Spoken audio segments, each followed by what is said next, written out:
The Little Book of Hygge, The Danish Way to Live Well, by Meik Wiking. Picture this scene for a moment. It's late December, and outside, the world has disappeared beneath a thick, silent blanket of snow. The sun checked out hours ago, leaving behind a landscape painted in deep twilight blue. The cold? It's the kind that actually bites. But here's where it gets good. You're tucked inside an old wooden cabin with a handful of close friends, fresh back from a long hike. You're exhausted in that deeply satisfying way, where your body feels properly used and perfectly content. You're all gathered in a loose semicircle around a crackling fireplace. Big sweaters, woolen socks, the works. The soundtrack? Just the gentle bubbling of a stew on the stove, the occasional spark from the fire, and the slow, appreciative sipping of warm mulled wine. Nobody's talking. Nobody needs to. You're simply existing together, comfortable in the shared silence. Safe, warm, completely shielded from the world outside. Then one friend whispers, almost afraid to break the spell, "Could this be any more Hygge?" Another friend replies thoughtfully, "Yes." If there was a storm raging outside, everyone nods in agreement. That feeling, that atmosphere, that sense of profound comfort and connection, that's exactly what we're diving into today. We live in a world that demands constant speed. It demands achievement.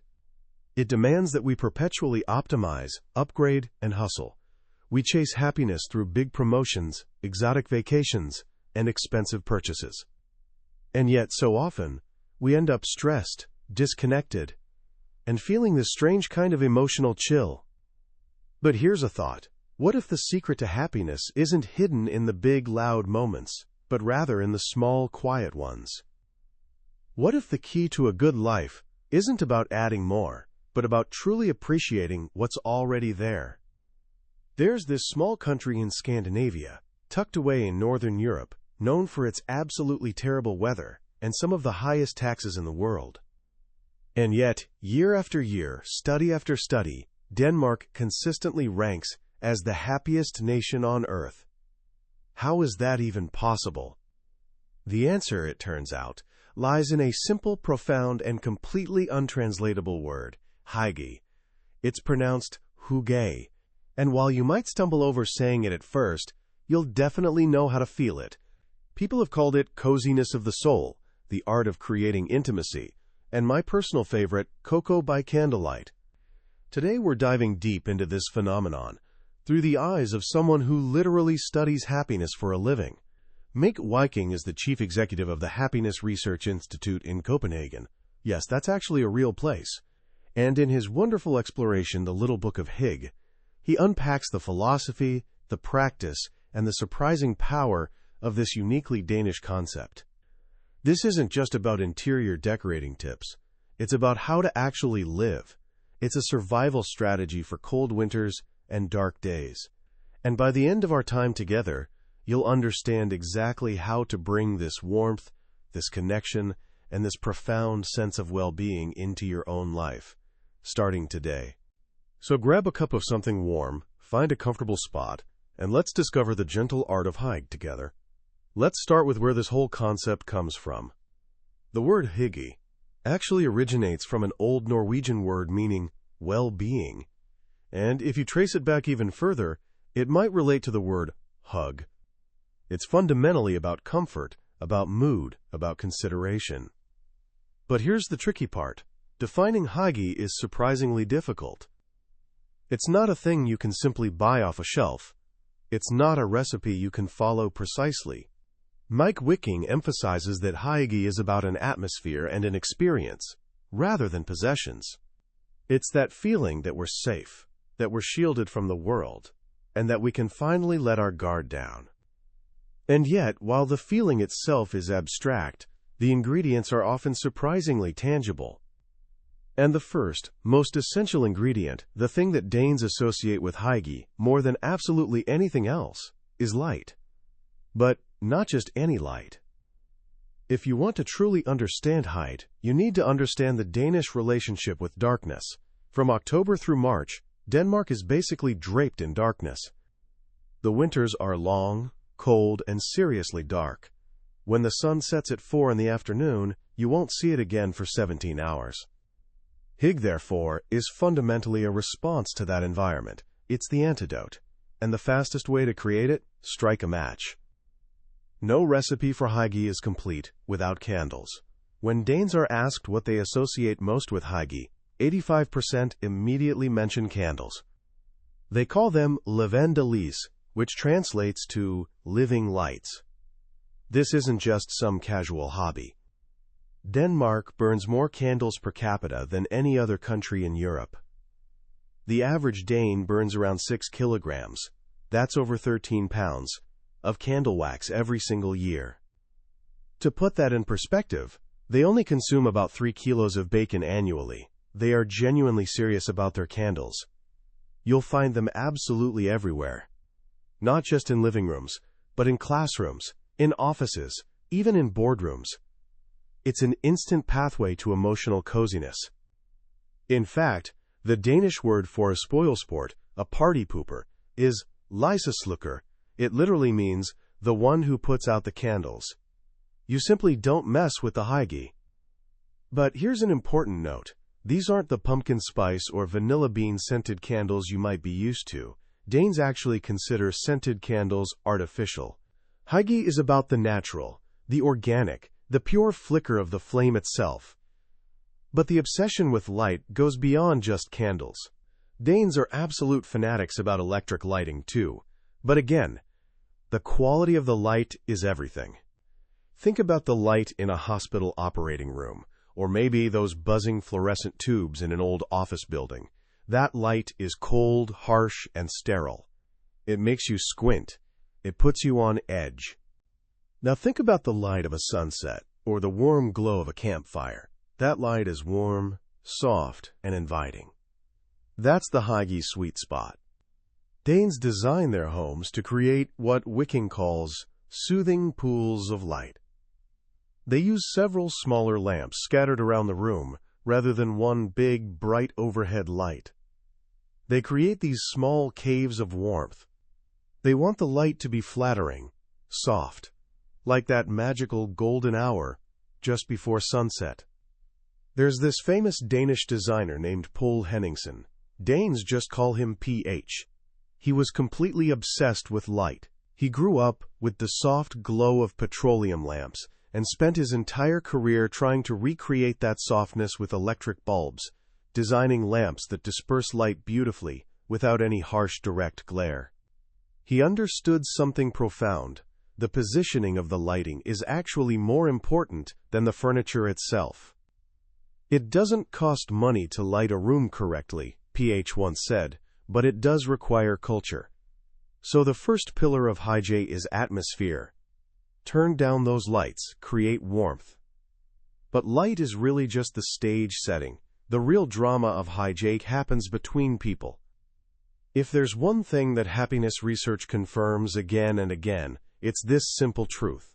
The best predictor of whether we're happy or not is our social relationships. We're fundamentally social creatures. We have a deep primal need to belong. And Hygge is essentially the art of creating meaningful togetherness.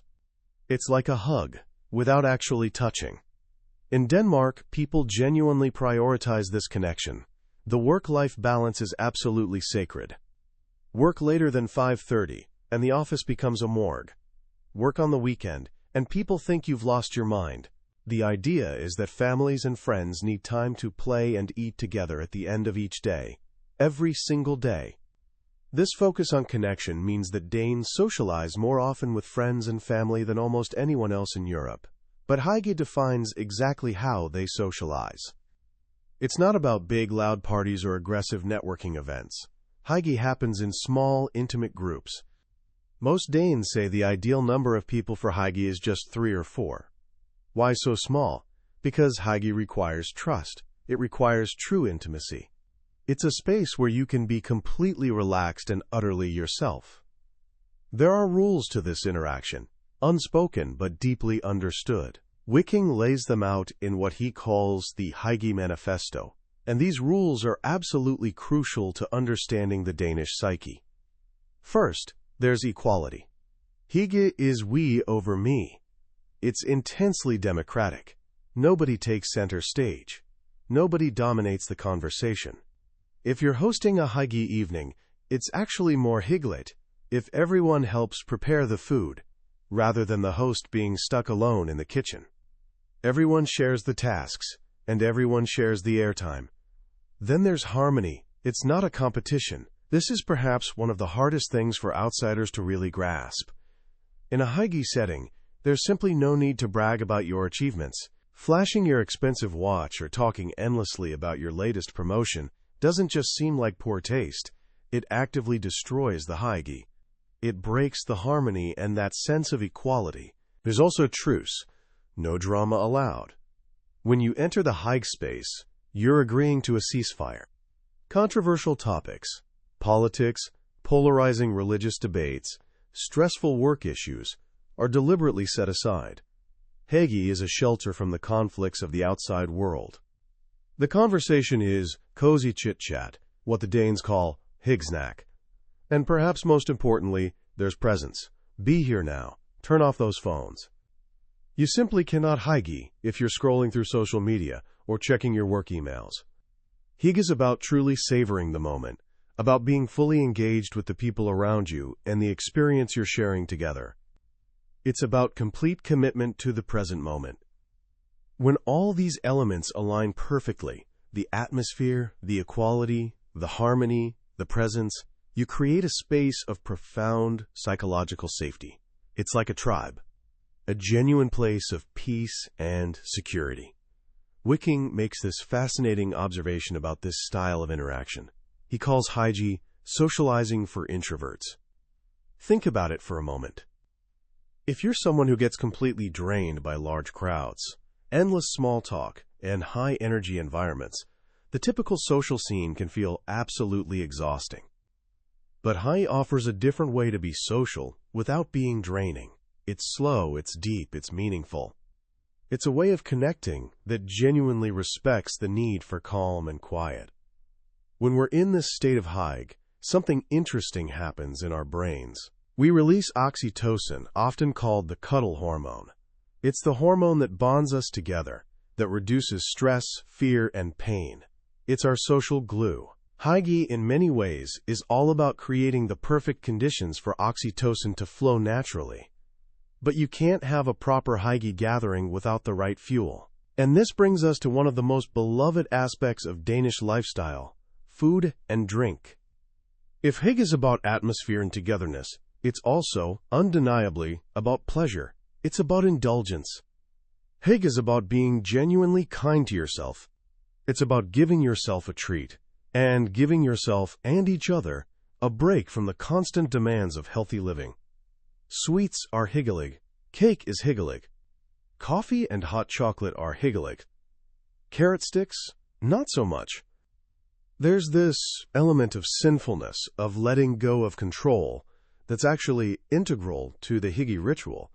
Danes are genuinely obsessed with confectionery. They eat twice the European average of sweets.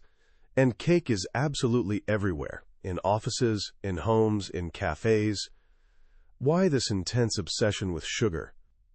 Well, biologically speaking, sugar triggers the reward system in our brains. It releases dopamine. It makes us feel good. And Hygge is fundamentally about feeling good. It's permission to indulge, to say, today we're prioritizing pleasure over performance. But the key distinction here is that Hygge food should never be fancy or extravagant. Foie gras is definitely not hyggelig. A luxury tasting menu is not hyggelig. But a hearty, slow-cooked stew? That's absolutely hyggelig. Popcorn? Very hyggelig, especially if you're all sharing from the same bowl. The taste of Hygge is familiar, sweet, and comforting. It's rustic. It's casual. And when it comes to drinks, the number one thing Danes associate with Hygge isn't wine or beer. It's actually hot drinks, specifically coffee. Danes are the fourth biggest coffee drinkers in the entire world. There's something incredibly comforting about having a warm cup cradled in your hands. The language even reflects this deep connection. They have a specific word, koffehygge, meaning coffee hygge. But beyond the sweets and the coffee, the philosophy of hygge extends deeply into the way Danes approach cooking. Hygge food is slow food. The rule of thumb is simple. The longer a dish takes to cook, the more hyggelig it becomes. It's not just about the end product, it's about the entire process. It's about enjoying the slow unfolding of flavors, the appreciation of the time you're spending, the genuine joy of preparing something of value. Having a pot simmering on the stove for hours while you're reading a book is the absolute essence of hygge. The sound, the smell, the anticipation building. This appreciation for the slow process is why homemade jams are infinitely more hyggelig than store-bought ones. Every single bite reminds you of that summer day you picked the fruit. It's about the relationship you have with the meal itself. And this slowness extends naturally to how meals are shared. Remember that principle of equality? The most hyggelig way to host isn't to serve your guests, but to actually cook with them.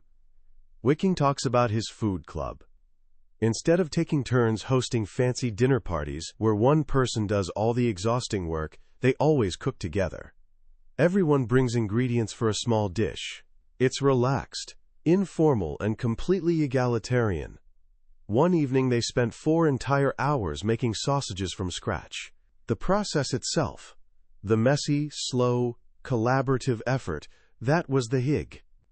This idea of rustic simplicity, of prioritizing atmosphere over expense, is absolutely fundamental. The more bling, the less hygge. And this philosophy is perhaps most visible in the center of Danish life, the home itself. If you've ever watched a Danish television drama like Borgen or The Killing, you might have noticed something distinctive about the sets.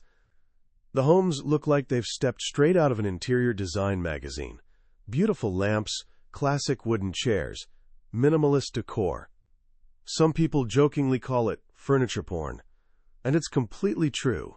Danes are genuinely obsessed with design, but why? It's because the home is hygge headquarters. In many cultures around the world, social life takes place primarily in bars, restaurants, and public spaces. But Danes overwhelmingly prefer hjemmehygge, home hygge. 7 out of 10 Danes say they experience the most hygge at home, so they invest significant time, effort, and yes, money, into making their homes true sanctuaries of comfort. They prioritize space. Danes actually enjoy the most living space per capita in all of Europe. So what exactly makes a home hyggelig?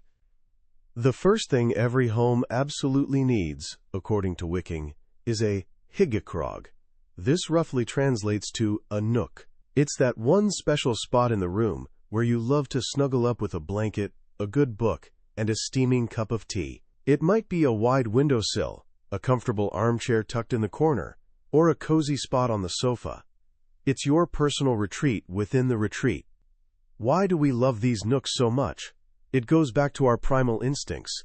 A small, enclosed space feels inherently safe.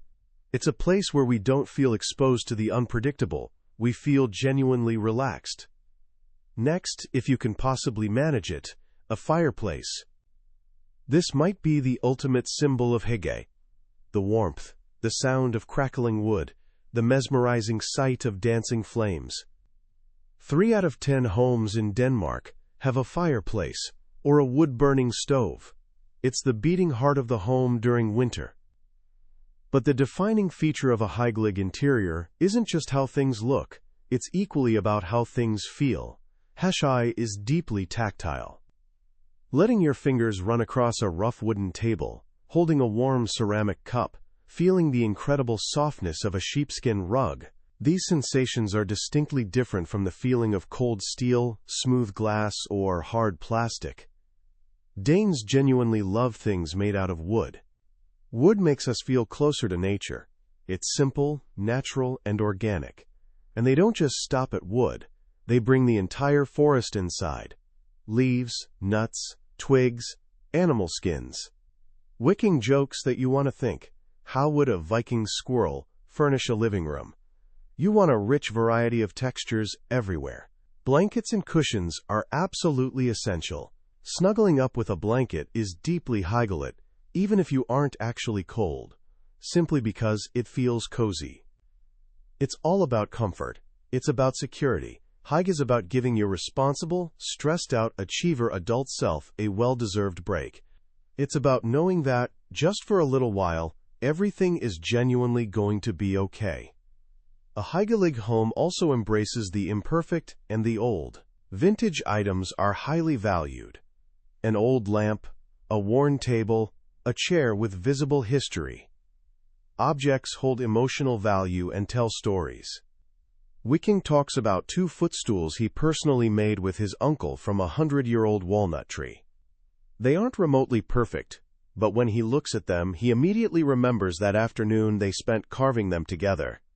That memory, embedded permanently in the object, is Hygge. This connection to comfort and nature extends naturally to what Danes actually wear.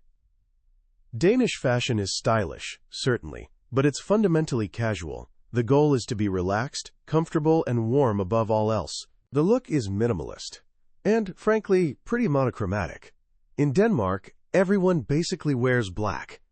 Or maybe, if they're feeling particularly flamboyant, gray. The key elements are layers and texture. Big, bulky sweaters, hand-knitted wool, and the absolutely essential item, the scarf. A scarf is a must, for both men and women, often worn year-round. The bigger, the better. It's about wrapping yourself up, creating a portable sense of warmth and shelter wherever you go. The overall aesthetic is casual to the point of being borderline lazy. Wake up and go. It's about feeling completely at peace with yourself, not needing to dress up to impress anyone. It's the clothing equivalent of that rustic stew and cozy nook. It's all genuinely connected. The light, the togetherness, the food, the home, the clothing, they all work together seamlessly to create this profound sense of well-being. And while the home is definitely the headquarters, Hygge is wonderfully portable. It can happen absolutely anywhere, though some environments definitely make it easier. Hygge thrives in close proximity to nature, a cabin deep in the woods, camping beside a river, a simple picnic in the park. When we're surrounded by nature, we're naturally stripped of modern distractions. There are no luxuries, no buzzing electronics, just good company and the natural environment. Simple, slow, rustic elements are a fast track to Hygge. Wiking describes a memorable camping trip in Sweden, canoeing all day long, roasting whole chickens over an open fire, drinking whiskey straight out of coffee mugs as darkness gradually fell. Silent, tired, happy, pure Hygge. There's this element of being completely present in those moments. When you're totally offline, surrounded by simplicity, you're able to fully relax and genuinely take in the moment. Life in a cabin forces you to live more simply and slowly. To get outside, to get together. Even the workplace, in Denmark, is expected to be reasonably Hygge. 78% of Danes genuinely believe work should be cozy. This means a casual tone, a comfortable environment, maybe couches instead of stiff boardroom chairs. And of course, cake, always cake. Hygge is definitely a year-round philosophy, but there's one particular season when it reaches its absolute peak. One month where Hygge isn't just an activity, but the ultimate goal. Christmas. It is, quite simply, the most Hygge time of the entire year. In Denmark, December is the darkest month. The weather is usually absolutely dreadful, and yet this is the high season for Hygge. It's when the Danish commitment to coziness becomes almost aggressive. A Danish Christmas is planned, thought about, and evaluated primarily based on its level of Hygge. They even have a specific word for it, julehygge, Christmas hygge. Why is Christmas so central to the concept? Because it brings together all the key ingredients of Hygge in one concentrated burst. It's about family and friends. Christmas is the time to gather, to prioritize relationships above absolutely everything else. It's about tradition. Hygge genuinely loves tradition. Doing the same things, eating the same foods, watching the same television shows year after year. Traditions are inherently comfortable. They're predictable. They remind us of all the good times we've had before. They anchor us. The food is heavy, rich, and deeply traditional. Roast pork or duck, caramelized potatoes, red cabbage, and the famous risalamande, a rice pudding with whipped cream and chopped almonds. There's this game they play with the dessert. One whole almond is hidden somewhere in the bowl. Whoever finds it gets a present. But the goal of the finder is to actually hide it, to keep everyone eating until they're absolutely bursting, trying desperately to find that almond. It's a perverse but very Hygge eating contest. The decorations are absolutely essential, natural elements everywhere. Woven paper hearts, a tradition that goes back to Hans Christian Andersen himself. And candles, absolutely everywhere. They even have a special Advent candle, marked with 24 distinct lines, one for each day of December.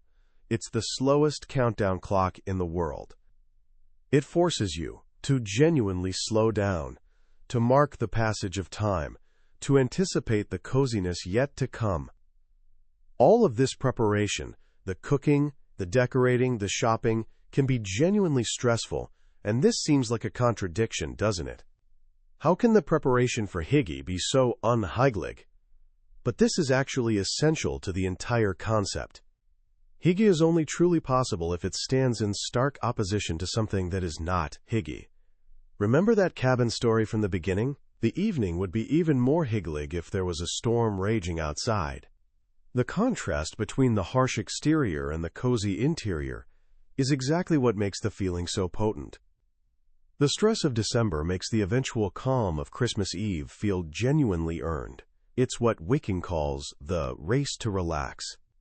Hygge is deliberately postponed in order to be fully accomplished. Knowing that everyone has worked hard to create this moment of peace, where work and stress are completely banished, is part of the deeper meaning.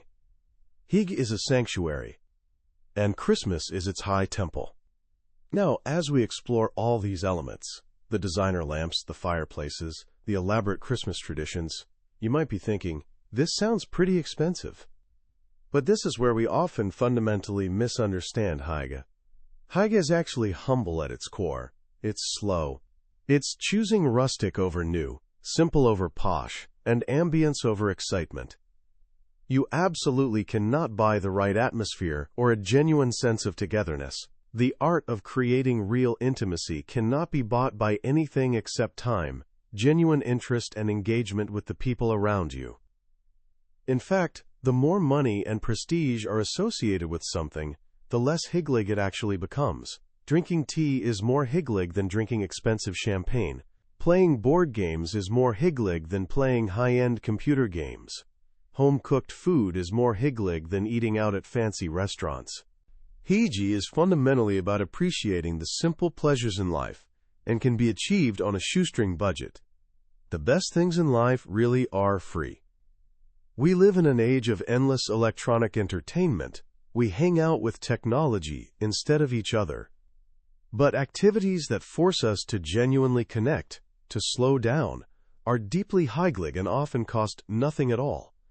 Playing board games, for instance. It's inherently social. It creates common memories and strengthens bonds. It's wonderfully nostalgic. Or organizing what Wiking calls a pantry party. Invite friends over. Everyone brings ingredients to make something that can be stored. Jam, pickles, soup, cordial. You cook together, and everyone leaves with a variety of homemade treats. It's collaborative, slow, and productive. A potluck dinner, where everyone brings a dish to share. It's completely egalitarian. It's about sharing both the food and the responsibility. Making a bonfire. The slow preparation of simple food, like twist bread cooked on a stick over the glowing embers. Your bread might be burnt on the outside and raw on the inside, but the experience of gathering around the fire, smelling that wonderful smoke, that's pure Hygge. Hygge's about genuinely recognizing that happiness doesn't come from an increase in income after our basic needs are met. It comes from meaningful activity and genuine connection. It comes from play. As adults, we become way too focused on results. We work to earn money. We go to the gym to lose weight. We network to further our careers. But Hygge asks this simple question: what happened to doing something just because it's fun? Just because it feels good? So as we bring all these threads together, we return to the central question: why are the Danes so consistently happy? And what does Hygge actually have to do with it? Meik Wiking is careful to point out that Hygge is definitely not the only reason. Denmark has a strong welfare state. Free healthcare, free education, and a comprehensive system that reduces extreme unhappiness and uncertainty. This provides the solid foundation. It creates the security and the work-life balance that allows Hygge to truly flourish. But Hygge is the special ingredient that turns that foundation into everyday happiness. Hygge is the active pursuit of pleasure and presence in the everyday. It's the conscious creation of social support, which research shows is the most important driver of happiness. It fosters the kind of close, caring bonds that genuinely sustain us. Hygge is also fundamentally about gratitude. It's about truly savoring the moment.